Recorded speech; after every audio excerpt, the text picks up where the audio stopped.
Good afternoon, everyone. Welcome to this the ninth day of this 10-day online academic exchange program, jointly organized by Dirozio Memorial College, Mahadevananda Mahavidyalay, and Mrinalini Datta Mahavidyalay. I welcome the students of three colleges who have joined us on Google Meet, and also the students of other colleges who are watching this live on YouTube. A very good afternoon to everyone watching this. Today I will discuss upon Eunice Souza's poem Advice to Women as a Confessional Poetry. So I'll begin my presentation shortly.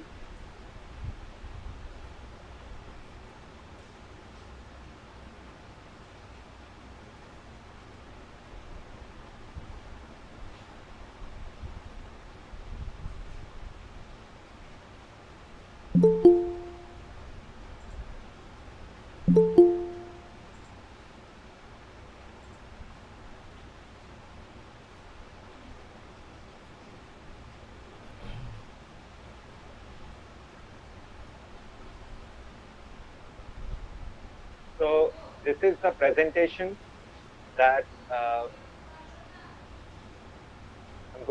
going to do today. And as the title suggests, and as you can see on your screen, Eunice D'Souza's Advice to Women as a Confessional Poem. And I am Ambarish Upadhyay, a faculty of the Department of English of Dirozio Memorial College. To begin with, I have set 4 questions upon which I will discuss, and of which I will try to seek answers, find answers. The 4 questions that you can see on your screen. The first one is, who is Eunice D'Souza? The next, we'll talk about confessional poetry. What is it? And then, thirdly, we'll discuss on advice, what advice is given by D'Souza to the women especially, and what is the significance of D'Souza's poetry. So this is also very important that we are going to discuss. Now to begin with, this is a picture of Eunice D'Souza, the Indian English poet whom we are discussing. And remember that students who are listening to this, that this is part of your CC11 paper, Women's Writing, of the 5th semester. And there is another poem by Eunice D'Souza, Bequest, which is also part of your syllabus. Now, moving on, Eunice D'Souza. She was born in 1940, and she just died 3 years back in 2017. She had a very long career as an academic and as a writer as well. She was born and grew up in Pune in a Goan Catholic family, and this is very important. Her religious identity is very important because, as you know, the Catholics are orthodox in their social convention. She studied English literature in an American university, the Marquette University in Wisconsin, and obtained, after coming back to the country, she obtained PhD from University of Mumbai. And for a very long time, she taught at St. Xavier's College, Mumbai, and she was head of a department. Now, she had a very prolonged career as a writer, and as you can see on the screen, these are some of our notable works. Okay, books of poetry, the poetry collection, like Women in Dutch Painting. You must have heard the titles, this title, if you are studying Eunice D'Souza. Ways of Belonging, 9 Indian Women Poets, This is My Word, learned from the almond leaf. So most of these works are very well known in English, uh, Indian English poetry, and she also published two novels, Danger Lok and Cave and Simran. And as an editor, she worked in bulk, and she edited a number of anthologies on poetry, folk tales, literary criticism. Mind you that she was one of the major writers of Indian women English writing, and few women who have made a mark on writing in English language in India. She is one of those women who has made a very good impact of her writing. And her poems and writings are discussed widely in the academic arena. Now, this is a detailed list of her work that is on your screen. The poetry she wrote, she was majorly known as a poet, a very successful poet, and these are the names which, of course, you can glance at, look at. These are the works that she wrote. A number of works which is extremely, extremely important, dealing with various themes, starting from feminism to patriarchy and much more. Going forward, we see the novels and also an interview that was with the Indian poet published by Oxford University Press, which is also very important. And also important the fact that she is someone who was a versatile writer. She wrote a number of novels also, as you can see. And apart from that, she was an editor of so many anthologies, as you can see on your screen, namely the 9 Indian Women Poets, then 101 Folktales, further Women's Voices, the selections from 19th and early 20th century Indian writing in English. The early Indian poetry in English, anthology, and much more. And all these, much of these works were published in this century actually, in the 21st century, after she retired from a job as a professor. Now, the second question that was in the beginning of my presentation, so what is confessional poetry? Now, we come to confessional poetry. Confessional poetry is something that is a part of the postmodern era that emerged in in the arena of literature. It is a style of poetry that emerged in the United States during the late 1950s and 60s. And when we say confessional poetry or confessionalism, the words that come to our mind is, the few words that come to our mind is like personal or individual. So this kind of poetry or this style of poetry advocates, the personal aspect or the personal experiences of the poet. And the poet writes from a personal experience, And it has been, often described as a poetry of the I.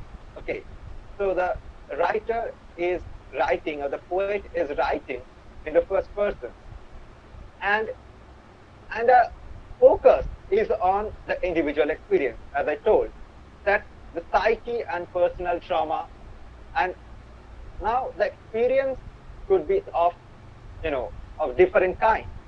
Okay, now mostly because we are dealing with women's poetry in this particular poet we are focusing on, Eunice de Souza, there are certain matters which are considered taboo in our society, like mental illness.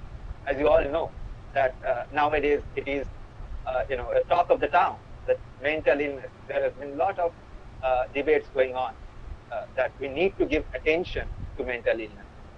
And sexuality, that is something in our discourse for years now. And there is another aspect that is here, mentioned, that is suicide. Now, I'll come to that later, why this aspect is also important in confessional poetry, because how it has become subject matter of the poetry. Now, of course, these things are often set in relation to the broader social theme.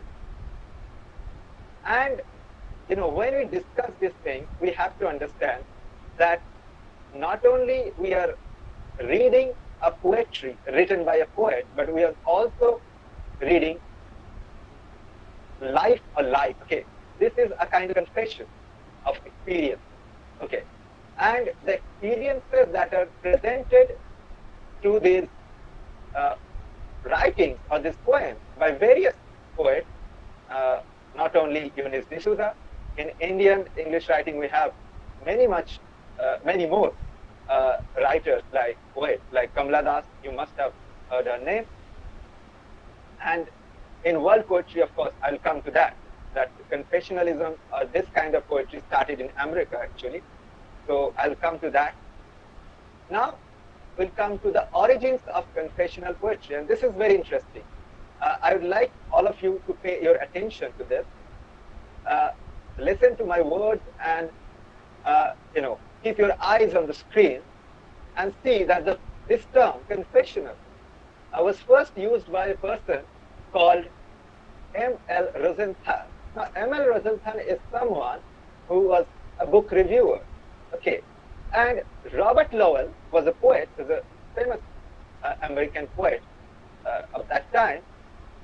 He wrote a poet volume called Life Studies. Okay. And it was published in 1959.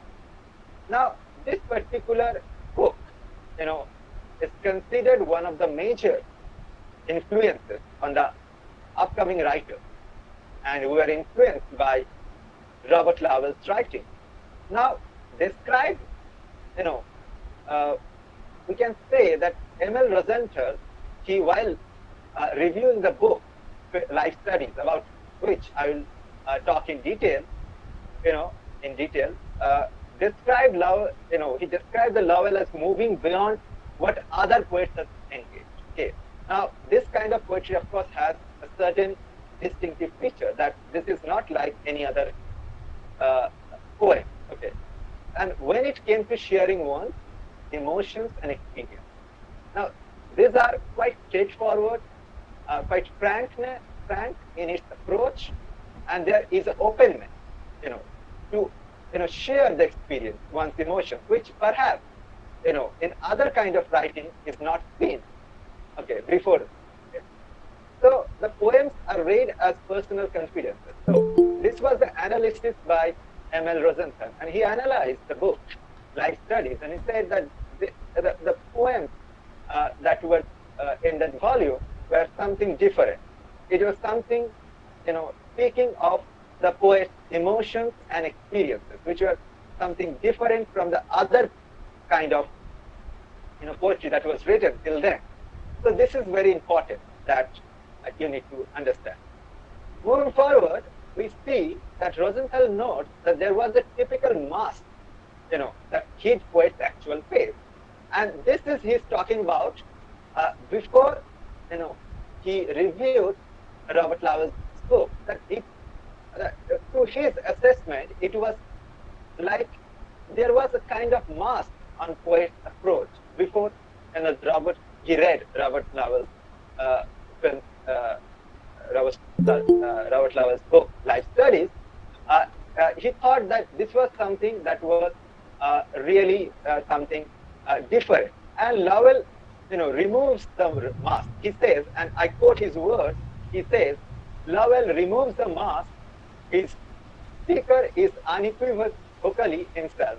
And it is hard not to think of Life Studies as a series of personal confidences, rather shameful that one is honor bound not to reveal.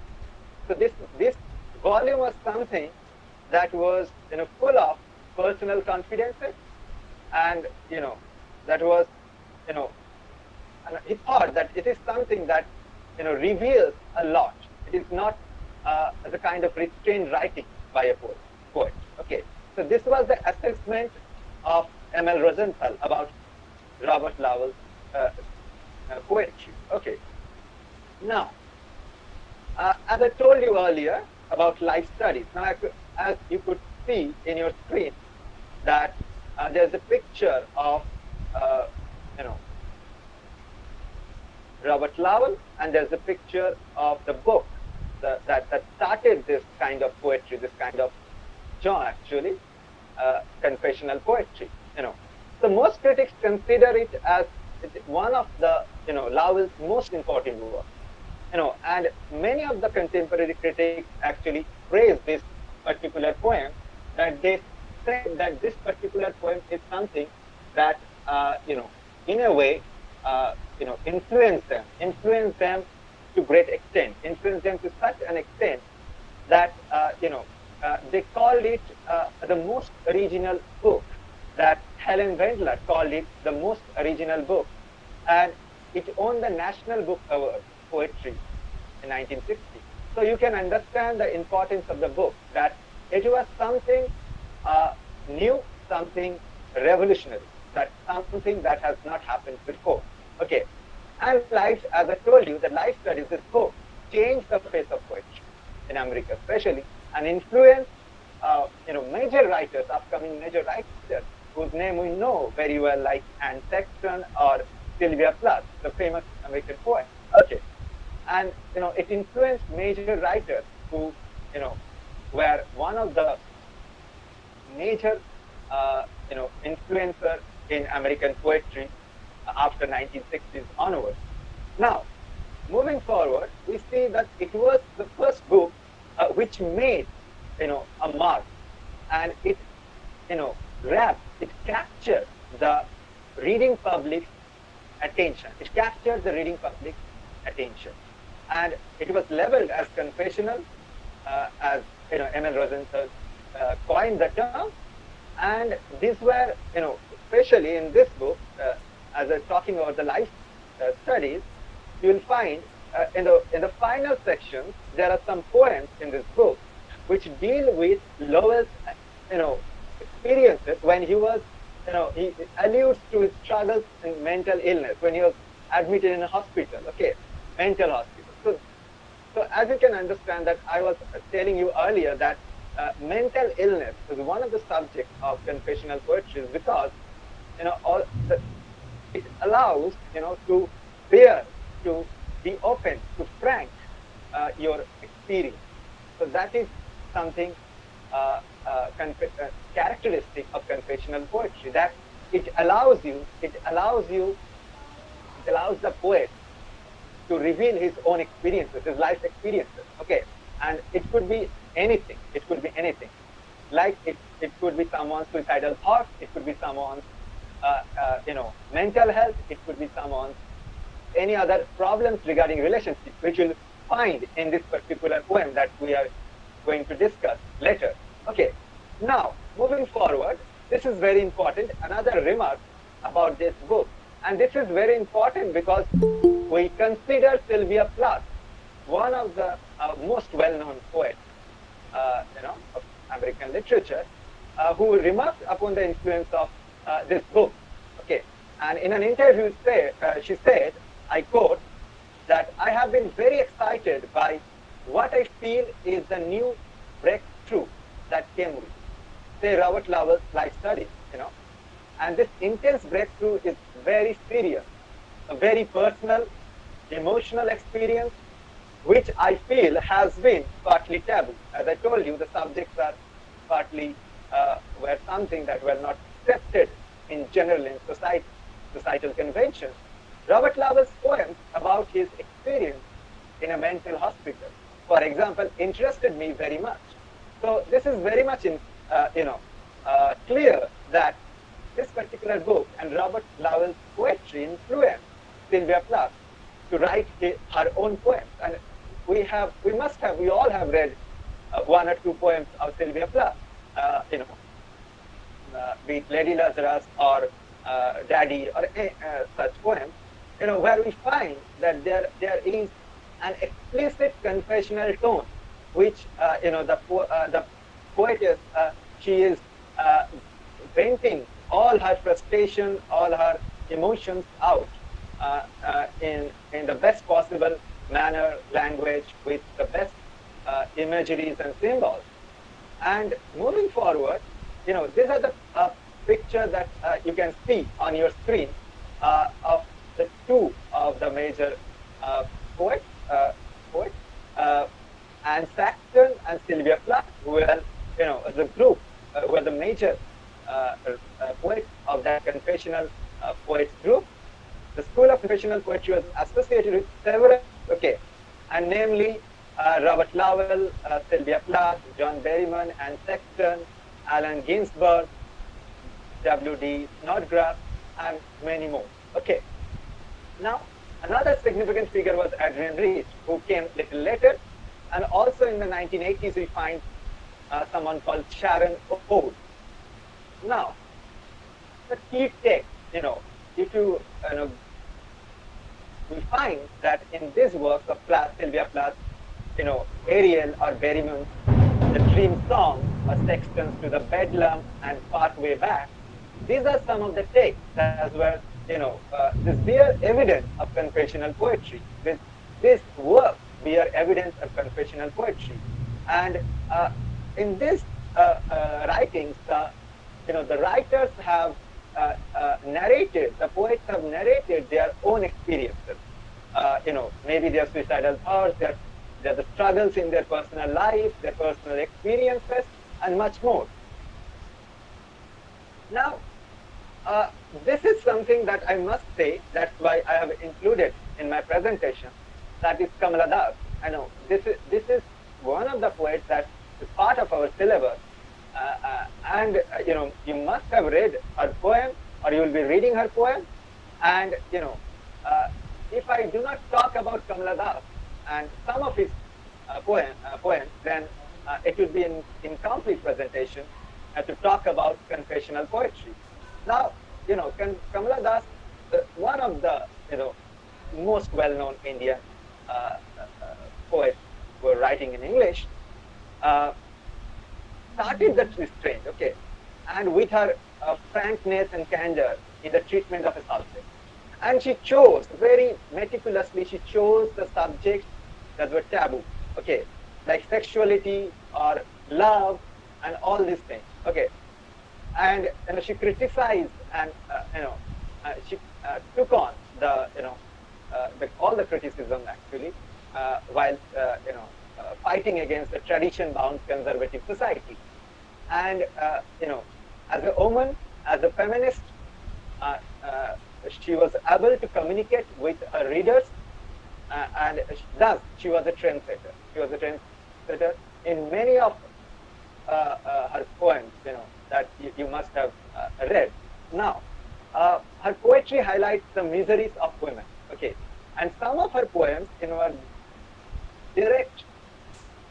When you read those poems, like maybe Noni or the Sunshine Cat or an introduction, this suggests the height or epitome of frankness, or the epitome of openness and the quality of writing in a fluid language and in a confessional mode to connect with the reader, and to share one's own personal experiences. Okay, now a writer, a poet writing about something, like in a third person, being a third person narrator, and writer who is writing in his first person, there lies a lot of difference, that we find that in this kind of poems, you will find that there are the excessive use of the word I, where the poet refers to herself or himself, okay, time and again. Now, of course, as I told you, the sexual love, human body, and upon this topic, there was an uninhibited treatment in Kamala Das's poetry. Okay, and most of her poems are based on the theme of love, sexuality, and so on. Okay, and the female persona in her poem yearns for pleasures and emotional warmth. Okay, so something that in a patriarchal society, the women they naturally felt that there are so many things that that are restricting their lifestyle, right? So they have certain, society's norms, societal norms that they have to maintain. They have to maintain certain, dignity. They have to maintain certain, code, morality, moral code, which will, restrict their free will, and their action, perhaps. And women often find in a situation where what they want to do and what they are asked to do are much different from each other. Okay, going forward, this is something you see on your screen. There's an example of a poem called Captain, where he's saying, my love is an empty gift, a glided empty container, good for show, nothing else. So this is very important, that she is speaking out the emptiness of life. Okay, so this shows her frustration that my love is an empty gift.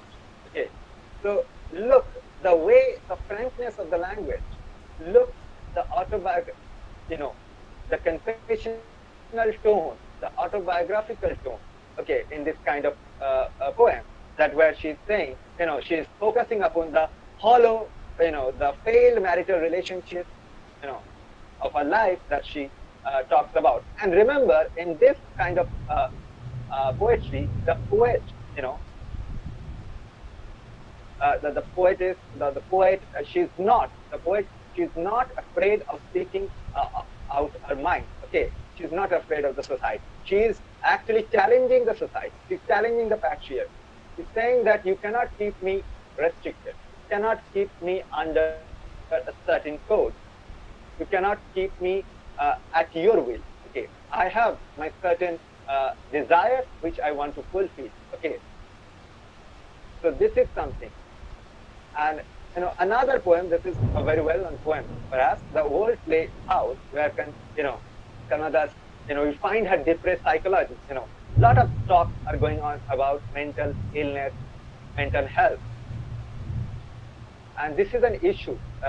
This is a pressing issue in current times, where we have to, give importance to such issues, where we find that mental illness is something that that is in our society. A lot of people do not take it seriously, do not they mock it, but this is something that we need to think about. We need to think about. The time has come, and remember, these poems were written years ago, and in that time, a poet like Kamala Das, or even Eunice D'Souza, or even Sylvia Plath, they could show us a big problem. They could show us. They actually showed us a big problem. That lies in the the approach of society towards certain things. Like how we deal with relationships, how we view certain relationships, how we view sexuality, how we view the mental illness. Mental illness is something that comes time and again in confessional poetry. Okay. Now there is no more singing, no more dance. My mind is an old playhouse. Just look at the use of the images, and look at the use of this, image of old playhouse. Okay, so this is something excellent an imagery which suggests that how depressed, how psychologically depressed, or morally down is the poet, and while writing down, penning down the such lines. Okay, so this is very important. Okay, so I hope you are getting a sense of the kind of poem that we are going to deal with going forward. Now, this is the text for today that we are going to discuss. Advice to Women, written by Eunice D'Souza. Now, I have told you certain things about Eunice D'Souza, about her educational life, professional life, and her works. But there are much more that I must tell you about her. while discussing the poem. Advice to women, let me read the poem. Keep cat. If you want to learn to cope with the otherness of lovers, otherness is not always neglect. Cats return to their litter trays when they need to. Don't cuss out of the window at their enemy. The stare of perpetual surprise in those great green eyes will teach you to die alone. So this is something the poem is all about. This is a very short poem, not a difficult one at all.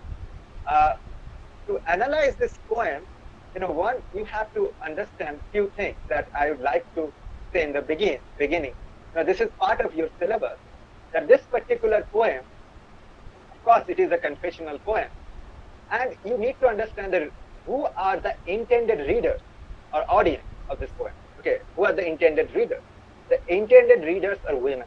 Okay, and when Eunice D'Souza is writing this poem, she's writing this poem as a woman, from her own experiences as a woman.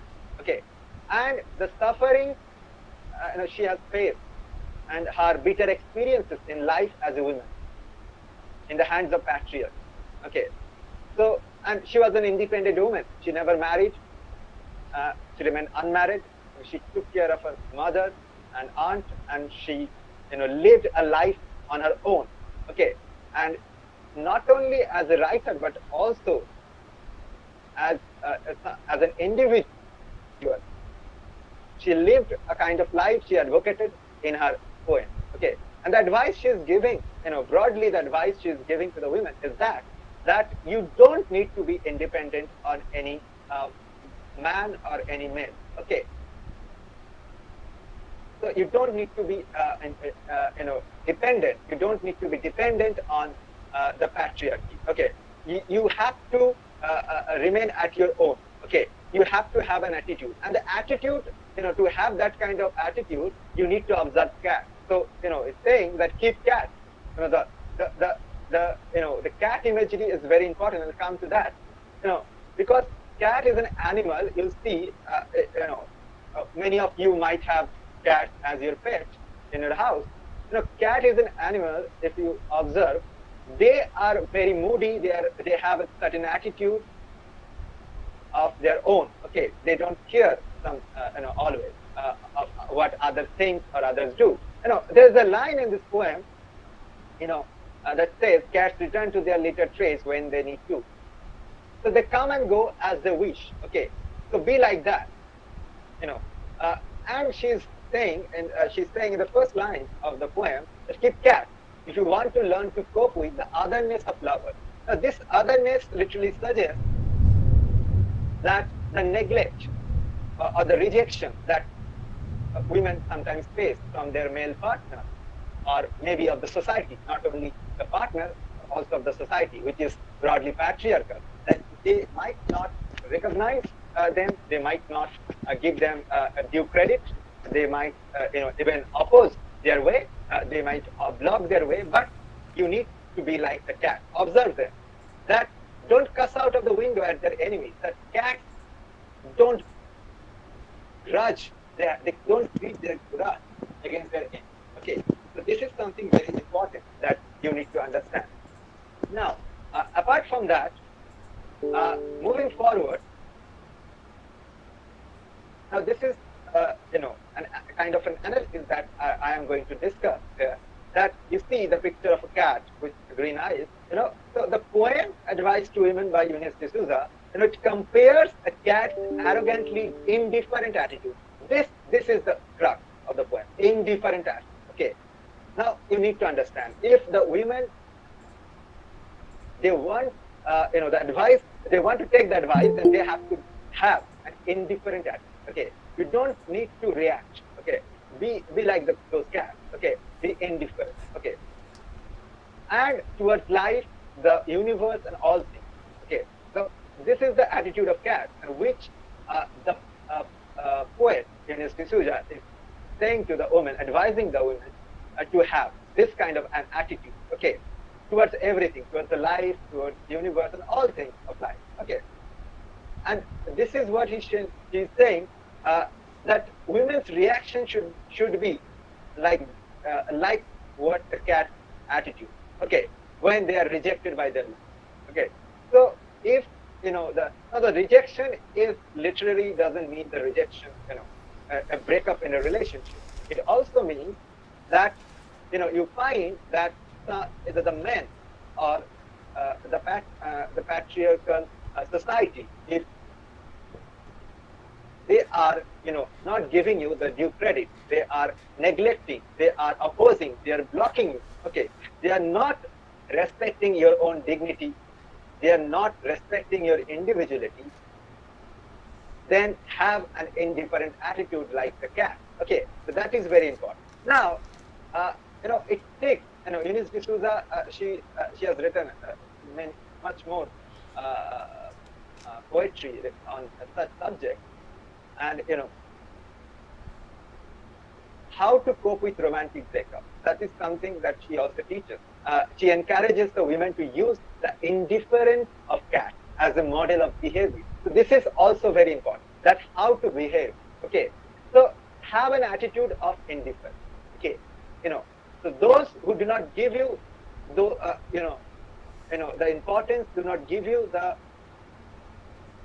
the due credit, do not give you the honor, that you deserve, the importance that you deserve, perhaps in a relationship or in general in your society, then ignore those people. Okay, block those people. Okay, have an indifferent attitude towards those.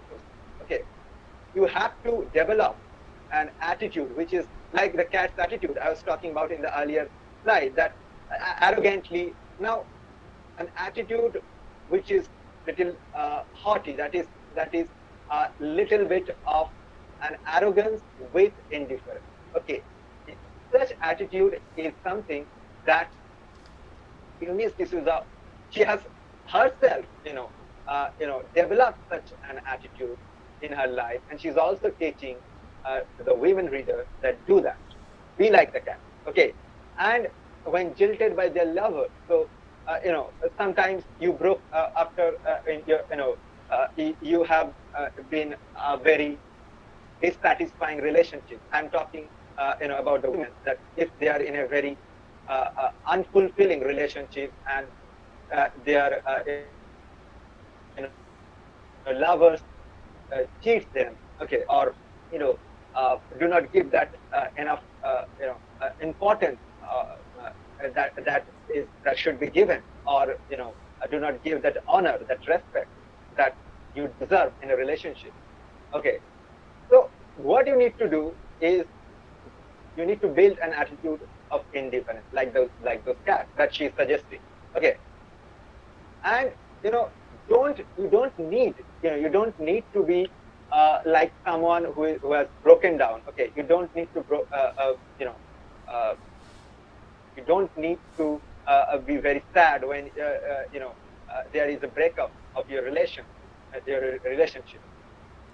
You just need to hold your own attitude, okay, of indifference. Okay, if you give more importance to them, then they might exploit.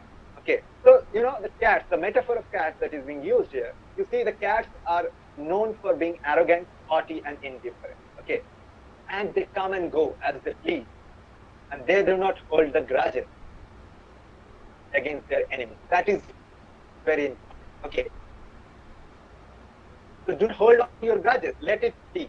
If someone is not, giving you the importance, if the honor is not, as the famous saying is there, honor is not served in the table, leave that table. So like that, indifferent, just be indifferent. Okay. She believes that women should also behave like those cats. So she has observed cats. Maybe she has cat as her pet in a house, and she has observed this, and this is the advice in this very short poem she is giving. Okay. Now this is very important, a very deadly picture that in your screen. The stare of perpetual surprise in those great green eyes. Okay. Now the stare is very important. Okay. Now, you need to have a brave attitude. You need to have a forward-looking attitude. That you see the cats, they do not fear. Sometimes when you come across a cat and you try to scare her, she will perhaps look at you with those green eyes, great green eyes, and stare at you. Okay, she is not going to be afraid of your presence. Okay, right. So I'm talking about the human and cat relationship. Okay, so if you observe the cat, you'll find that they are not some a kind of animal who are, even they are a domestic animal, they are not much afraid. Okay, sometimes they do retort back, and if you observe their stare, those in those great eyes, you know. So she's saying that this kind of staring that women need to develop also. Okay, that if patriarchy is, you need to smash the patriarchy with your stare. Okay, the stare means not only the look, literally to look at a man or your lover, but also, those people who do not give you that due credit or respect. Okay, when you are not served the respect, when you are not given that honor that you deserve, okay, and in a relationship or in your workplace, wherever, and only because, and if that is happens, that because you are an woman, because if you are an woman, then you should, like those cats, you should steer like that. Okay, you should not be afraid. You should not, the women should not, down their eyes. Okay, they should not blink their eyes. They should stare like the cat. Look at that picture. Okay, look at that picture. The stare of perpetual surprise in those green, great eyes. It will show you. It will give you. And the last lines. If I go back to the poem, the last two lines of the poem will teach you to die alone. That stare of perpetual surprise in those great green eyes will teach you to die alone. Now, die alone means here not only that you will die, in a literal sense, that the use of the word, because it is out of her frustration, anxiety, and suffering of personal experiences. That's why she is using the word. But die alone means that you will be able to survive by your own. Okay, so that stare will help you. Okay, if you keep your eye, okay, if you can keep your eye contact with the patriarchy. Okay, this is very symbolical. Okay, that she is trying to convey the message that you need not to be afraid. You need to talk, to eye to eye. Okay, and chokhe rekhe kotha bolar ব্যাপারটা এখানে বলছি. Okay, that is something very important. Now, Indian English women poetry. This is something that I should discuss a little bit. That there were Indian English women poetry and poets like Mamta Kalia, Sunita Jain, Gauri Deshpande. You must have heard her name. Suniti Namjoshi, Imtiaz Darkar, Melanie Sigaldo, Eunice D'Souza. And these poems, after the independence, while writing in poems in the in English language, their approach was something different. They attempted at self-revelation. Okay, and they gave voice to their frustration, their bitterness, their anxiety, their dissatisfaction with the society. Maybe they are facing some problem with their husband, their children, their family, maybe at their workplace, at the society. There could be political restraint, religious restraint, any kind of problem that women face in their day-to-day life, all kind of problems. And only because the reason being they are, just another gender, another sex. So that is something she is talking about. Okay, and this poet, namely Eunice D'Souza or Gauri Deshpande, they have written the poems that in their writing, they have expressed their frustration and bitterness. Okay, now coming back to the last point of my, my presentation, that is, based on the presentation that is based on the significance of D'Souza's poetry. This particular poem, as far as I discussed, you can understand this particular poem reflects her own personal belief. Okay, so the advice is very personal. what she thinks that, if I would have been writing a poem, or any other woman, or any other man or woman, or any other poet, I could have given any other example, maybe of a horse or any other animal, but she has her own interpretation, okay, of cat, okay. Maybe because cats are a domestic animal which is close to human beings, the human beings can relate to that, women can relate to that, and there are many people who love cats, okay, so they might be able to relate with the cat's attitude and behavior, which she is saying to replicate, okay. And D'Souza urges her female readers to be happy within them. You don't need a partner, you don't need a man in your life, okay. D'Souza herself lived an unmarried life. You don't need a partner, just because society has certain norms of marriage and such things, okay. If you feel that you can live alone, you can, okay, you should, okay. And just as cats are, cats, of course, cats, are the kind of animals, okay. Of course, to analyze their behavior is something different that is not possible now, but we can say the attitude of the cat of being indifferent, being little arrogant, okay, that is something is needed to tackle this kind of problems, okay, of personal life, family life, even in your professional life, you need. So women need such attitude, okay. She focuses on the otherness of women. Now, otherness of women here, she suggests that there is a woman's own self. She's saying that you don't need to, you should not, society should not treat you as other, okay. And you need, there is certain individual self of a woman, her own identity. So that identity should not be overshadowed by the patriarchy, okay. So you need to find your own, attitude. You need to find your own self, own individually. Okay. The poet's confessional mode here diverges her mind insecurity. Now, the themes of D'Souza poetry, you understand those themes, that alienation as a, there is a self-assertion, there is frustration, inner anguish, self-disgust, of course. This is a poem, where, throughout her poems, the elements of discontentment is pervasive, very much explicit, evident. That I heard the abyss with monotonous regularity.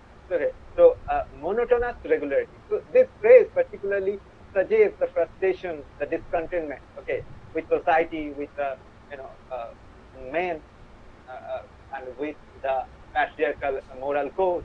Okay. Even she rebels against her family upbringing. As I told you earlier, that she has a Catholic upbringing, so she was, she had to, sometimes in other poems like Bequest, she has also, criticized the religious conventions also. And even, in this poem, Forgive Me, Mother, she says, forgive me, Mother, that I left you a lifelong widow, all alone in dreams. So she even rebels against her family upbringing. Okay, she is someone who, even addresses her mother like this. Okay, now going forward, we can see, another poem, Bequest, which is part of your syllabus, and I chose this because I could say a few words about this. That some recommend stern standards, others say float alone. He says, he here represents the patriarch. Take it as it comes, meaning, of course, he hands it out. So there are certain codes that patriarchy hands out to the women, and women have to, follow those. Okay, so in a patriarchal society, a woman faces tension, frustration, lifelessness, and and there's certain question that arises in a woman's mind, that what way she has to live, and rather what way she wants. Okay, so a code, a rule that has been imposed upon her, that you have to live like this, and there is a way that she wants to live. So there is a constant struggle, conflict between those two desires, okay, and those two aspects of life. In her bequest, she shows exactly this condition of woman, okay, that some recommend standards that you have to maintain, and some say just take it as it comes, okay. But it means that you have to accept the patriarchy. And there is a certain frustratedness, frustrated voice we find in this, utterances in this writing, that a lifelessness of anxiety that is out. And, and another poem, D'Souza Prabhu, the poem's name is D'Souza Prabhu. My parents wanted a boy. Now, this clearly from the first line, you can understand the gender inequality that she is hinting out. That I have done my best to qualify to hid my blood stain on my clothes, and let my breast sag, word upon to crucify. So very strong lines, very strong words. She as a woman, she writing against the male-dominating societies and a cruel discrimination between a boy and a girl child. In Indian family, girl child is less welcome, and this is a reality. Okay, and this is something that we cannot, ignore. And in her poem, this particular poem, with the, what a language she writes, that what a brilliant language she uses. That my parents wanted a boy, but I have my best qualified, did my blood stain, and reference to menstruation, and on my clothes, and let my breast sag, words upon to crucify. Okay, a religious imagery also used there. And there's a famous critic, Keki and Daruwala, who says about D'Souza, as I quote, one is not conscious of the poet suffering from any persecution, complexes, or hallucinatory fear as one reads her, yet the only one part of the statement is true. So there is a confessional tone. So it suggests that, the critic's opinion suggests that there is certain confessional, autobiographical elements in her poetry. Okay, and might be she is, suffering, and she's writing out of her own personal suffering throughout the life. Okay, but she was a brave woman. She lived a life on her own. So I conclude here with this beautiful picture of Eunice D'Souza. Okay, I hope you have listened carefully, and I hope I have been able to explain my presentation to you. So I thank everyone. Now I will take on questions. If you have any questions, you can unmute yourself, or if you can write it on your Google chat box, or you can unmute yourself. Anyone want to ask any question? I can see many students of my college also, and anyone from Mahadevananda Mahavidyalaya or Renali Dastu. Anyone want to ask any question on Advice to Women, the poem, or upon confessional poetry? Anything? Do you have any questions?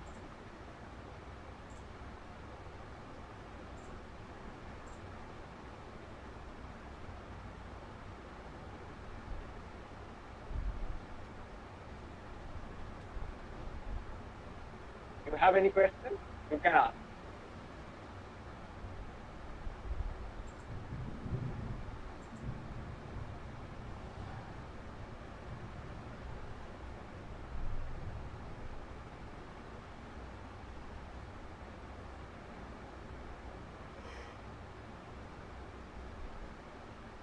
Anyone? You can unmute yourself and ask the question. Okay, I guess there is no question. Okay. Okay, thank you everyone for listening to the lecture.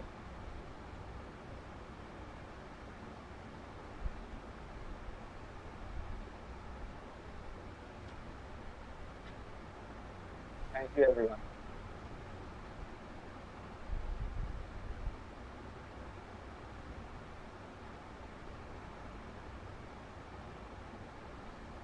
Thank you everyone. Thank you everyone who were present on Google Meet and YouTube. I thank you all. Okay. So should I call it a day, or if there is any question? No question. Thank you, Deepti, Subhajit, Vishta, Savana, Prostoy, Priya, Swaya, Sona, Susmita, Prama, Pallavi, Susmita.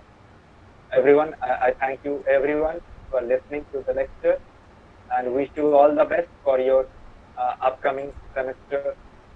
Study very well, And my best wishes to all of you, all the students who are listening, watching on YouTube. Thank you very much.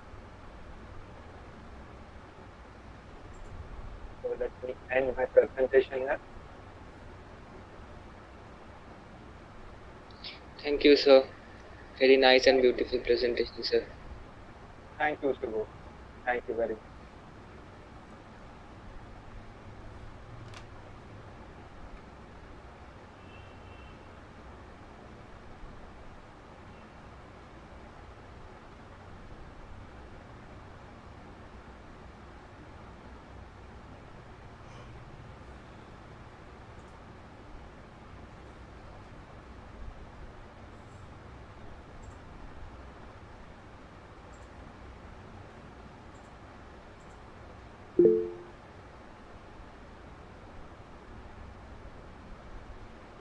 Thank you.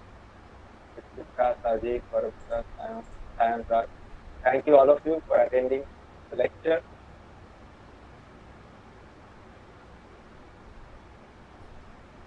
Wish you all the best for your assignments also.